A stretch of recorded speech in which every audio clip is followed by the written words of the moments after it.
Fidèles auditeurs, auditrices des programmes du studio Kalangu, nous sommes lundi 26 mai 2025 et bienvenue dans votre émission Le Niger sur Kalangu. Au micro, je suis Habib Garba, accompagné par Mokhtar Amadou pour la présentation de ce soir. Bonsoir Mokhtar, comment tu vas? Oui, je vais bien, Habib Garba, alhamdulillah. Et toi? Ça va Mokhtar, Dieu merci.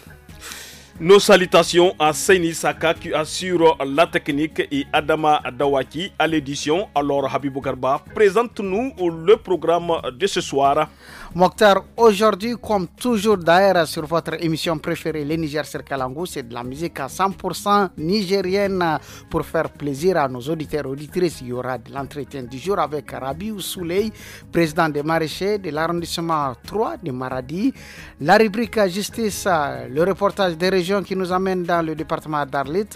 Vous aurez aussi la page sport et les lotis des femmes du studio Kalangu pour clôturer l'émission. Et oui, Mokhtar, nous allons débuter notre émission avec de la musique. Et je te propose le collectif So Niger avec le titre Oueboredengi. Femme forte, femme du Niger, femme qui porte, femme leader, femme exemple. Les femmes sûres à être femmes, de femmes fières. Yeah.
Eh bien, Habibou Garba, comme le nom l'indique, ce collectif est un groupement d'artistes composé de 8 jeunes femmes artistes chanteuses nigériennes. Ce groupement de jeunes filles artistes a pour objectif, entre autres, de contribuer à honorer et à valoriser la femme nigérienne et les initiatives d'émancipation en faveur de la femme, mais aussi et surtout contribuer au développement du Niger à travers des actions de sensibilisation et de la communication. Ouais, ici, il chante pour des femmes Oueboredengi comme notre chef d'édition Adam Dawach. Ninkango tangam ni chalo barese wabama fahami momodu gaferi Oueboredengi irmanti fala irgonda gabi kamanti fori hari zamala busite aine kwara site da wabama ndakambe windera kasinda webozanga da jingara kasinda lima haifo wanyalai basuba turara kanai haifo mata ai mesikani ganji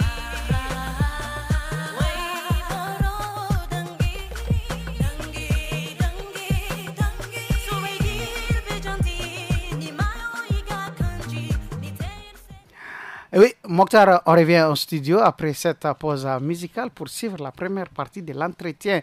Je disais, on va parler d'un agriculteur de Maradi. Les producteurs agricoles font face là-bas à Maradi à plusieurs difficultés, notamment en matière d'irrigation, et c'est malgré la richesse de la nappe phréatique et la présence du goulbi. Rabiou Souley, il est le président des maraîchers de l'arrondissement commune 3 de Maradi, un ancien agent des collectivités reconverti dans le maraîchage, explique la forte chaleur que la forte chaleur a un impact direct sur la disponibilité et l'engagement des producteurs dont le nombre diminue en cette période. Et oui, Habibou Garba, il indique par ailleurs que les maraîchers ont bénéficié d'une formation sur les techniques de conservation des produits comme l'oignon, la tomate et la pomme de terre dans l'optique de limiter les pertes post-récolte. Il est au micro de Mohamed Maman, le correspondant du studio Kalangou dans la région de Maradi. Les principales difficultés sont liées généralement à l'irrigation. Parce que ce n'est pas n'importe quel producteur qui dispose d'un puits ou d'un forage ou du système même qui va nous permettre de faire jaillir l'eau du sous-sol, le moteur, je veux dire, les motopompes. Vous allez voir par exemple pour un seul forage ou un seul puits, plusieurs producteurs, 5, 6 jusqu'à 10 s'aligner, attendre l'autre finir pour que l'autre puisse brancher et alimenter ces trucs. Là, du point de vue irrigation, voilà les gros problèmes que nous rencontrons. Et du point de vue semences aussi, nous n'avons pas de très bonne qualité de semences. C'est ce qui fait que souvent, au départ, tu vas voir en tant que producteur, tu vas avoir un très bon démarrage. Mais au finish, tout va dans l'eau, tu risques de tout perdre, je veux dire. Voilà en quelques mots. Les difficultés. Ils sont vraiment nombreuses et variées. Nous savons que c'est des produits que vous récoltez et mettez directement sur le marché et deux fois l'utilisation de certains pesticides et même des engrais peuvent nuire à la santé des consommateurs. À ce niveau, qu'est-ce que vous faites? Bon, franchement, là, nous sommes très mal placés pour distinguer les qualités des produits et surtout la dangerosité de ces produits-là. Mais peut-être avec, d'ailleurs nous fondons beaucoup d'espoir avec ces genres de formation, nous serons vraiment à bout de ces problèmes. Parce que nous serons formés sur toute l'échelle de la culture, du début jusqu'à la fin. Parce que ça parle même de la transformation, de la gestion de la transformation de tous les produits que nous produisons ici à Maradi. Mais est-ce que les producteurs aujourd'hui utilisent les engrais? Justement, sans engrais, je crois que la culture irriguée ne peut pas donner comme on le veut. Malheureusement, c'est les engrais qui sont vendus sur le terrain, sur le marché, généralement qui sont épuisés, donc qui sont à la date de leur expiration. Donc souvent on achète, on ne voit aucun effet sur les engrais. Et les pesticides, parce que vous faites face aussi à des attaques et des ennemis de culture. Justement, souvent les pesticides, ils marquent vraiment leur importance, mais des fois, vous allez constater que vous pulvérisez, mais vous constaterez aucun changement. Comme je vous le dis, avec cette formation, nous allons peut-être être formés et surtout apporter notre cri de cœur aux plus hautes autorités de notre pays pour que vraiment quelque chose soit fait. Comme nous sommes toujours accompagnés par les techniciens. Et les techniciens, vous savez, sans moyens, ils ne peuvent rien. Mais nous pensons maintenant, avec ces genres d'appui, on pourra vraiment venir à bout de ces problèmes. Vous avez dit que vous avez des difficultés dans l'irrigation. Nous sommes en période de chaleur où il faut irriguer une fois, 2 fois, 3 fois même par jour. Comment ça se passe? Ça se passe kahinkaha, c'est comme ça, avec toutes les difficultés, on arrive quand même souvent. Parce que vous allez constater maintenant, si vous descendez dans le bassin, vous allez constater que vous ne trouverez pas un pourcentage important, un grand maximum de 30% de producteurs que vous allez trouver maintenant, surtout avec cette période de chaleur. Parce que ce n'est pas à n'importe qui de supporter les dépenses sur le système d'irrigation. Ah, donc en période de chaleur, il y a moins de producteurs? Il y a moins de producteurs. Vous allez constater que dans 10, 20 terrains, vous allez constater qu'il y a 2 ou 3 seulement qui peuvent supporter. Et ça, ce n'est pas à la portée de n'importe qui. Parce que ça demande un coût. Un coût très élevé d'ailleurs, très élevé, parce que vous n'êtes pas sans savoir que l'essence, généralement c'est avec l'essence que ça se fait. Le gaz, une bonne partie utilise le gaz, mais ce n'est pas répandu comme l'essence. Et l'essence, vous connaissez dans tous les cas la cherté de l'essence. Et c'est ça qui nous cause problème maintenant. Un petit terrain, pour pouvoir l'arroser, il te faut au moins 3 à 4 litres. Vous faites la sommation, vous allez vous retrouver avec 2000 francs par jour ou 3000, sinon plus par jour.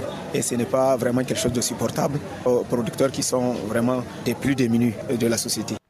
Mokhtar, c'est pas fini. On va encore revenir en deuxième partie pour écouter Souley, le président des maraîchers. Mais avant, je te propose d'écouter encore une autre musique. Il faut bouger la tête, toi aussi, mon frère. Et cette fois-ci, je te propose d'écouter La femme de l'orchestre Akazama de Douchi.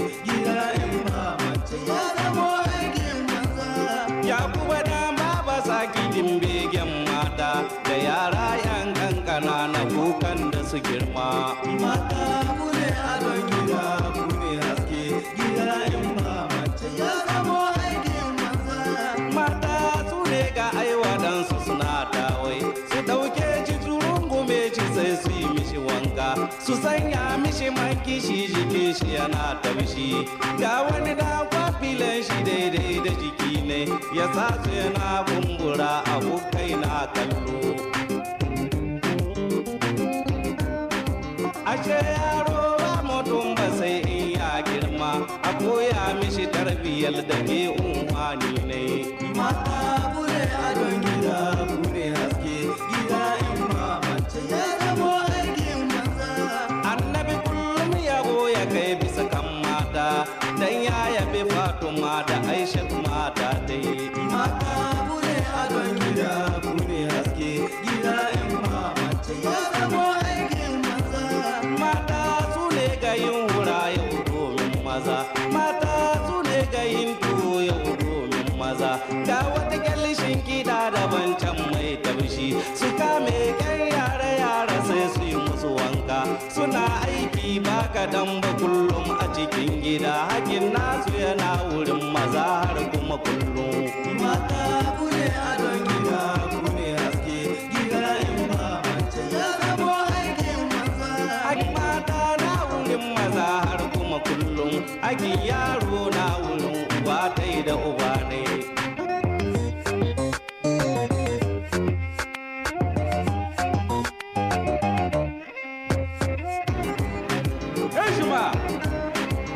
ne jetez jamais des sales mots à vos femmes et à vos enfants car cela les déprime et les rend mal à l'aise.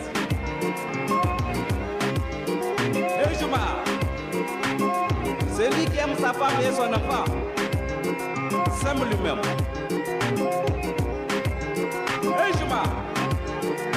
Quand une femme se sent aimée par son mari, elle éprouve un sentiment de joie et de liberté. Quant aux enfants, ils se sentent en sécurité et peuvent s'épanouir complètement.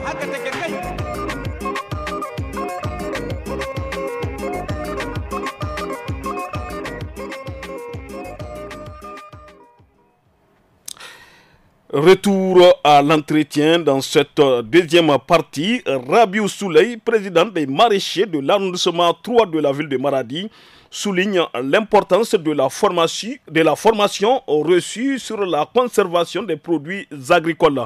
Selon lui, cette initiative sera d'une grande utilité pour les producteurs. Il insiste par ailleurs sur le fait qu'un producteur non formé peut représenter un réel danger, notamment en ce qui concerne l'utilisation des pesticides et des engrais. On l'écoute. Vous êtes en train d'être formé dans la conservation des produits. Est-ce que c'est important pour vous cette formation? Très important d'ailleurs, c'est ce qui nous manque parce que maintenant, le gros de nos problèmes, il fait partie. On cultive, il n'y a pas de débouché. Donc s'il n'y a pas de débouché, il faut qu'il y ait un autre plan, un plan B. Ce plan B, c'est le fait de transformer. Et on n'a aucune technique, aucun moyen de transformer ce que nous produisons. Donc peut-être avec cette formation, les techniciens sont là, ils sont à pied d'œuvre, vraiment pour nous outiller de différentes techniques pour la transformation et la conservation de tout ce que nous produisons. Alors la transformation va concerner 3 produits, c'est l'oignon, la tomate et la pomme de terre. Vous en produisez beaucoup ces 3 variétés? Beaucoup même, beaucoup, parce que presque toute la zone cultivable de la ville de Maradi, c'est déjà des produits qui sont produits. qui sont récoltés plutôt au niveau de la commune 3, là où je connais. On produit beaucoup d'oignons, beaucoup de tomates, beaucoup de pommes de terre et beaucoup d'oignons aussi. Alors les produits là que vous produisez, quand vous n'arrivez pas à les écouler, vous faites comment d'habitude? Souvent ça pourrit. Les produits pourrissent pour rien, parce qu'on n'a aucun moyen, on n'a aucune technique de les transformer ou de les conserver. Tu vas voir que devant toi, ton produit pourrit et tu ne peux rien. C'est ça. Si par coup de chance, tu arrives à joindre les deux bouts, donc à la culture la saison prochaine, ce qui te reste, c'est avec ça que tu vas travailler. C'est ça le problème. Vous énumérez beaucoup de difficultés que vous rencontrez, mais est-ce que vous arrivez à vous nourrir de votre activité? Est-ce que, comme on le dit, ce travail nourrit son homme? Bon, ça nourrit son homme très difficilement, franchement très difficilement. Parce que, comme je vous ai dit, les problèmes sont variés, ils sont énormes et variés. Donc, c'est ce que je vous ai dit. Et souvent, le producteur roule à perte même. Tu vas voir à la fin de récolte, si tu fais la sommation, tu fais le calcul de tout ce que tu as dépensé, tu n'arrives pas à vraiment avoir ce montant-là. Seulement, comme on n'a aucune activité autre que celle-là, on s'en tient à ça.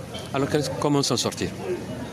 Bon, on se patiente. La personne est obligée de se patienter avec ce qu'elle a. Quelles sont déjà les solutions auxquelles vous avez envisagé qui peuvent atténuer effectivement les difficultés que vous rencontrez? C'est la formation là dont je vous dis. Parce que tant que la personne, le producteur n'est pas formé, il ne connaît pas comment transformer, comment même changer sa vie. Parce que c'est un changement de vie en ayant cette formation. Si tu es vraiment, vous savez, un intellectuel ne peut jamais être pauvre.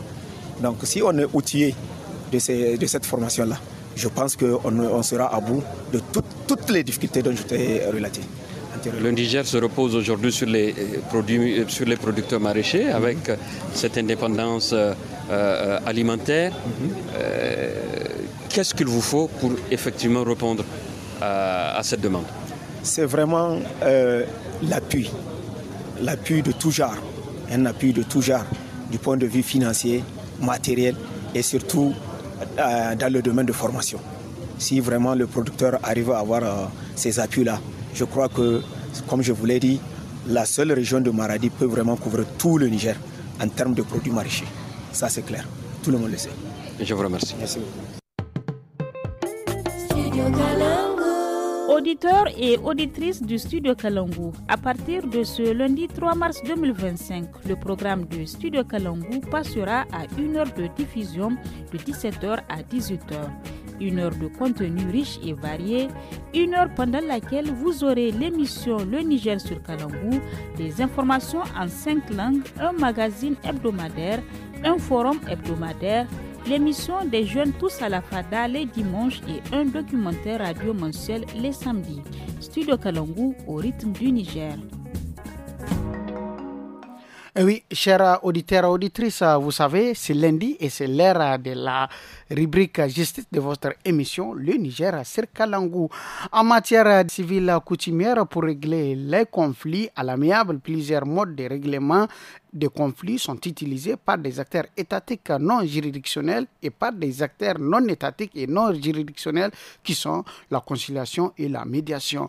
Pour ce faire, notre correspondant à Agadez, Anissé Karim, s'est entretenu avec Moussa Bachir, juriste. On écoute. Des ententes conclues entre deux ou plusieurs parties en conflit, sans passer par un jugement formel d'un tribunal. Il repose sur la volonté des parties de résoudre leurs différends à l'amiable, souvent avec l'aide d'un tiers. Ça peut être un conciliateur, un médiateur ou une autorité locale. Qu'est-ce qu'une médiation? C'est un processus dans lequel un tiers neutre médiateur aide les parties à trouver un accord par elles-mêmes. Un exemple, une personne influente peut être un médiateur conciliateur, il peut amener les deux parties à s'entendre sur un conflit qui les oppose. Mais ici, l'initiative de la recherche de la solution doit émaner donc des deux parties. Et qu'est-ce qu'une conciliation? C'est un processus où un tiers appelé conciliateur aide à résoudre un conflit en proposant lui-même une solution. Une personne influente ou bien une institution donc étatique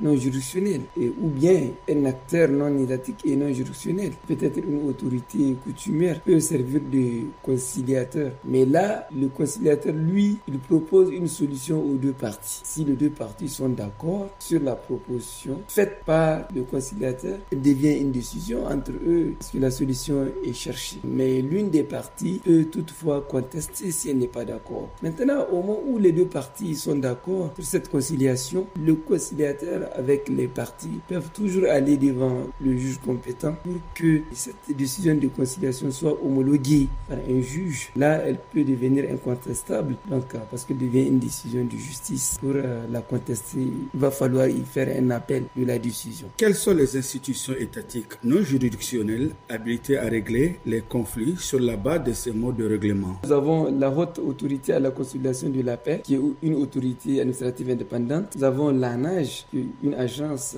nationale de l'assistance juridique et judiciaire. Existe-t-il des acteurs non étatiques et non juridictionnels habilités à régler les conflits sur la base de ces modes de règlement? Ces acteurs sont les autorités coutumières, nous avons les OSC, nous avons les autorités religieuses. Au niveau de l'autorité coutumière, nous avons le chef traditionnel qui est habilité à régler les différends selon la coutume. Les OSC, quand il y a violation de droits humains, ils peuvent assurer une médiation des deux parties. Les autorités religieuses facilitent et mettent en œuvre le droit à la liberté de religion accordé à chaque individu. Chères auditrices, auditeurs, c'était là la rubrique justice de votre émission Le Niger sur Kalangou.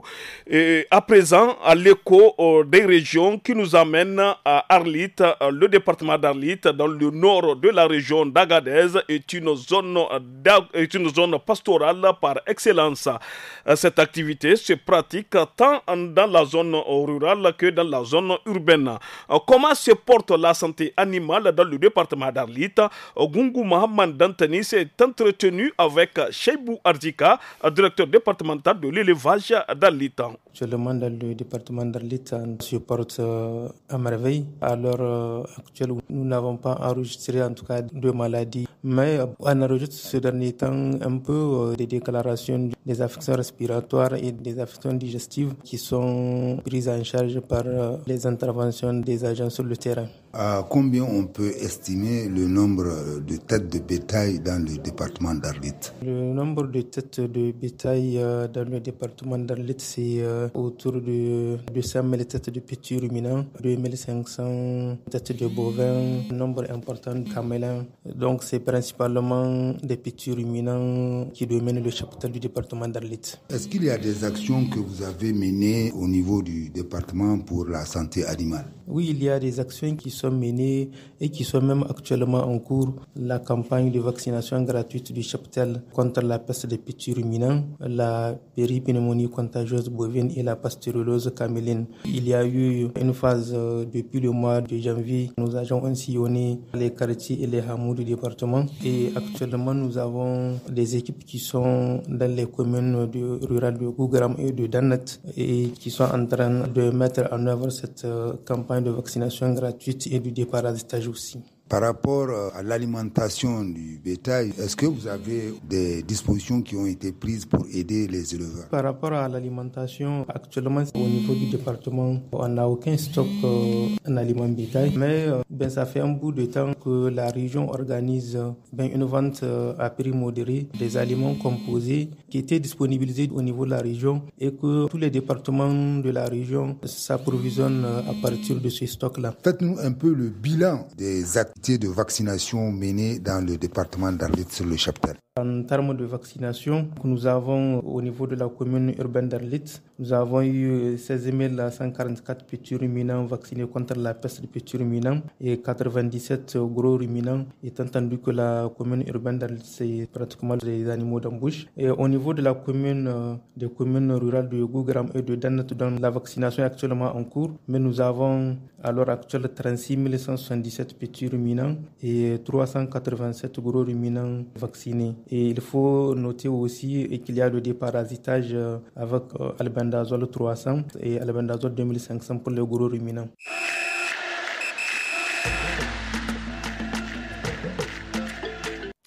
Auditrices, auditeurs du studio Kalangou, si vous venez de nous rejoindre, vous êtes à l'écoute de l'émission Le Niger sur Kalangou et place à présent à la page sport avec notre chroniqueur maison du jour, Tanan Foudé Ahmed. Bonsoir Tanan. Bonsoir Mokhtar, bonsoir Habibou. Bonsoir Tanan. Tanan Foudé Ahmed, pour l'actualité sportive de ce lundi, avec quoi nous allons commencer Tanan?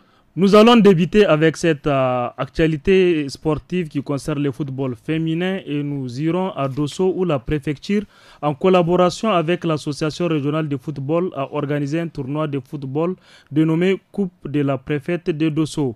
5 équipes dont 4 de la commune de Dosso et une de la commune rurale de Sambera participent à ce tournoi qui a débuté le 13 mai dernier. Pour plus de précisions, écoutons Ibrahim Tikire, secrétaire général de la préfecture de Dosso, joint au téléphone par Salamatou Kadri. L'objectif général, c'est de promouvoir le football féminin dans les établissements scolaires et promouvoir des talents. Et c'est pour ça qu'au niveau de la préfecture de Dosso, nous avons initié ce tournoi à l'occasion de la Journée nationale de la femme nigérienne, célébrée le 13 mai de chaque année. Donc, il faut accompagner le travail entamé par les autorités footballistiques, notamment la FENIFOOT, les clubs, voilà, et bien d'autres structures et l'État aussi. Donc, c'est pour ça que nous avons initié ce tournoi qui s'est très bien déroulé dans l'ensemble vraiment, parce que ça a permis ici au staff technique, au CTR de Dosso, de détecter des talents féminins notamment dans les établissements qui ont participé au tournoi, mais aussi dans le CS Sampera. Après le football féminin au niveau local, Tanan Foudé Ahmed, qu'est-ce que nous avons encore au menu de cette actualité sportive? Oui Mokhtar, à ce niveau, nous allons parler de l'athlétisme. L'actualité sportive, c'est aussi cette discipline, histoire de parler des meetings internationaux de Dakar qui s'est déroulé ce week-end. À ce niveau, il faut souligner que les athlètes nigériens engagés dans ces meetings présents ont brièvement défendu les couleurs nationales. Padmassi Seguiro, spécialiste de 110 mètres, a décroché une médaille d'or et naturellement c'est lui qui occupe la première place du podium. Chez les dames, Samira Awali Boubakar, engagée pour les 400 mètres, a également réalisé une belle performance en décrochant une médaille de bronze de ces meetings de Dakar. Oui, Ternana, maintenant on vient à l'international. On sait que la Liga a pris fin avec vraiment la victoire ou bien champion de Barça. Visca Barça est désormais champion de la Liga 2024-2025. Il y a quoi d'autre à l'actualité au niveau de l'Espagne? Voilà, Visca Barça, comme tu viens de le dire, pas grand-chose, mais tout de même, nous allons évoquer quelques faits sportifs ayant marqué ce week-end. De l'autre côté de l'Espagne, la Liga 2024-2025 a pris fin ce week-end. Comme tu viens de l'annoncer, Habibou, c'est Barça qui est champion d'Espagne pour cette édition. Mais de notre côté, il faut aussi signaler que l'international français Kylian Mbappé est officiellement le Pichichi de la Liga avec 31 buts en championnat. Pichichi, c'est-à-dire les meilleurs buteurs pour nos auditeurs. Il est désormais le soulier d'or de la Liga en Espagne, mais également qu'il est soulier d'or européenne. Il est le meilleur buteur de l'Europe, disons. Toujours du côté de la Maison Blanche, Luka Modric, l'international croate qui a passé son temps au Real Madrid, quitte officiellement la Maison Blanche après 13 saisons. Un hommage lui a été rendu ce samedi. Carlo Ancelotti, qui est aussi son coach, quitte son poste d'entraîneur du Real Madrid et cède la place à Xavi Alonso, qui a été présenté ce jour par la Casablanca. En Angleterre, Habibou, ne sois pas pressé. Okay, là encore, ce n'est pas vous, car c'est Mahmoud Salah, l'Égyptien qui est vainqueur du soulier d'or de la Premier League. Retenez que Salah est aussi vainqueur de la Premier League édition 2024-2025. 2025. Merci beaucoup, Sakis Tarnan, pour vraiment ces précisions. Merci vraiment. Mokhtar, on revient à la chose. Alors, c'est l'heure du loti. Habibou Garba de l'émission Le Niger sur Kalangou. Aujourd'hui, nos consoeurs nous parlent des risques que pourrait avoir le fait d'envoyer les petits-enfants faire des courses. Et quand même bien, Mokhtar, il faut le faire. Si vous le faites, faites attention, prêtez attention au temps qu'il passe dehors, afin de ne pas... enfin, ce n'est pas moi qui l'ai dit, hein, c'est le sujet de conversation entre Rakia Arimi et Samira Rafi. On les écoute. Affairage.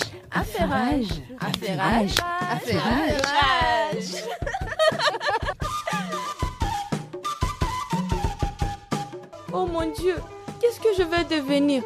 Où vais-je passer chercher la fille là? Qu'est-ce que je vais dire à son papa? Si je savais, je n'allais même pas l'envoyer au marché. J'aurais dû aller moi-même faire mes courses. Regarde, depuis ce matin jusqu'à présent, Jamila n'est pas de retour. Fanta, qu'est-ce qui t'arrive? Pourquoi tu parles comme ça toute seule? Je pensais que tu t'adresses à quelqu'un d'autre. Eh mon ami, c'est Jamila que j'ai envoyée au marché depuis ce matin. Elle n'est toujours pas de retour. Quoi? Comment? Et tu restes là à pleurnicher? Tu as au moins informé son papa. Hé, Laraba, épargne-moi s'il te plaît. Informer qui? Son père? Tu veux la fin de mon mariage ou bien?